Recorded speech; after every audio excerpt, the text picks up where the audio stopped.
एक तरफ एक केस में समाजवादी पार्टी के मुस्लिम कद्दावर चेहरे आजम खान को अदालत से बड़ी राहत मिलती है, तो दूसरी तरफ उनकी जौहर यूनिवर्सिटी पर गाज है कि लगातार गिरती जा रही है।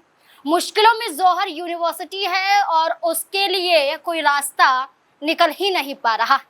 पहले केस की चर्चा कर लेते हैं जिसमें आजम खान को राहत मिली है। ये केस है 2019 से जुड़ा हुआ, जो भड़काऊ भाषण के सिलसिले में था। यानी कि भड़काऊ भाषण आजम खान ने दिया था और वो दिया था उस वक्त के जिलाधिकारी आंजनेय कुमार सिंह के खिलाफ। इस भाषण को देने के बाद उनके खिलाफ एफआईआर दर्ज हुई, मामला अदालत तक पहुंचा, अदालती कार्यवाही हुई और आजम खान को सजा सुनाई गई। और इस भड़काऊ भाषण के मामले में जब आज सुबह ही सुनवाई अदालत में होती है, एमपी एमएलए सेशन कोर्ट में, तो उनको राहत मिल जाती है। ये कहा जाता है कि जो निचली अदालत का फैसला था उस फैसले को बरकरार रखा जाता है। निचली अदालत ने इस सिलसिले में आजम खान को बरी कर दिया था और इसी सिलसिले में एमपी एमएलए सेशन कोर्ट की तरफ से भी ऐलान कर दिया गया कि निचली अदालत के फैसले को बरकरार, यानी कि उन्हें राहत सौंप दी जाती है, उन्हें बरी कर दिया जाता है। इस केस में तो उन्हें राहत मिल जाती है,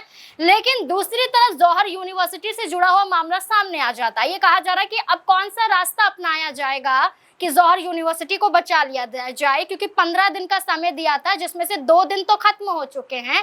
और ये कहा गया था कि जो 38 जो इमारतें हैं जिनके नक्शे पास नहीं करवाए गए थे, इन पर बुलडोजर चल सकता है, यानी कि ध्वस्त किया जा सकता है, गिराया जा सकता है।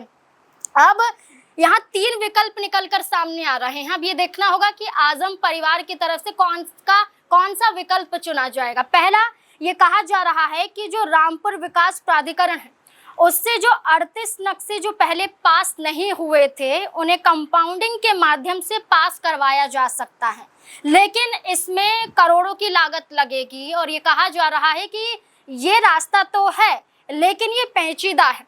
दूसरा रास्ता बताया जा रहा है कि मुरादाबाद मंडल कमिश्नर और आरडीए अध्यक्ष अनंजय सिंह से ये रिक्वेस्ट की जा सकती है कि इस ध्वस्तीकरण पर रोक लगाई जा सके कुछ समय और के लिए, यानी कि 15 दिन का समय दिया गया है, इससे ज्यादा का समय उन्हें और दिया जा सके, लेकिन ये भी एक लंबा प्रोसेस नजर आता है। तीसरा विकल्प नजर आता है कि इलाहाबाद हाई कोर्ट का दरवाजा खटखटाया जा सकता है, यानी कि इलाहाबाद हाई कोर्ट में एक याचिका डाली जा सकती है और इस पूरे मामले पर सुनवाई के बाद फैसला हो सकता है कि इसे तोड़ा जाना चाहिए या फिर यूनिवर्सिटी को नहीं। तो ये तीसरा जो विकल्प है ये कहीं ना कहीं लग रहा है कि आजम परिवार चुन सकता है। अब अगर हाई कोर्ट का रुख किया जाता है तो इसके साथ साथ ये भी जानना जरूरी हो जाता है कि क्या और कदम समाजवादी पार्टी के जरिए या परिवार के जरिए उठाए गए। तो तंजीम फातिमा जौहर यूनिवर्सिटी पहुंची थी और पुलिस प्रशासन पर उन्होंने अपना गुस्सा भी निकाला था, ये कहते हुए कि समय है और अभी से आप छात्रों को क्यों परेशान कर रहे हैं, छात्रों को क्यों परेशान कर रहे हैं, क्यों डरा रहे हैं यूनिवर्सिटी पर पहरा देकर। इसके साथ बीते दिनों यहाँ पर पहुंच जाते हैं मोहिबुल्ला नदवी और वो पहुंचते हैं जौहर यूनिवर्सिटी और जैसे ही वो पहुंचते हैं उनकी एंट्री पर रोक लगा दिया जाता है, उन्हें घुसने तक नहीं दिया जाता है, गेट पर ही रोक लिया जाता है।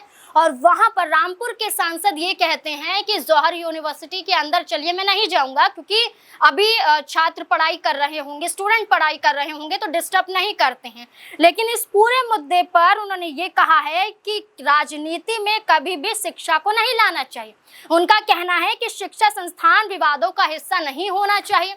इसी के साथ साथ इकरा हसन ने भी कहा, इकरा हसन ने ये कहा कि जम्मू कश्मीर में वैष्णो यूनिवर्सिटी है, इस पर भी विवाद हुआ जब ये कहा गया कि इसमें 50% जो सीटें हैं वो मुस्लिम छात्रों को क्यों दी जाती, स्टूडेंट को क्यों दी जाती हैं, क्योंकि इसमें फंडिंग तो वैष्णो देवी साइन बोर्ड से होती है। तो ये विवाद देखा गया था। इसके बाद हम दिल्ली के जामिया मिलिया इस्लामिया की बात करें, इस पर भी बड़ा विवाद छिड़ता हुआ हमने देखा था।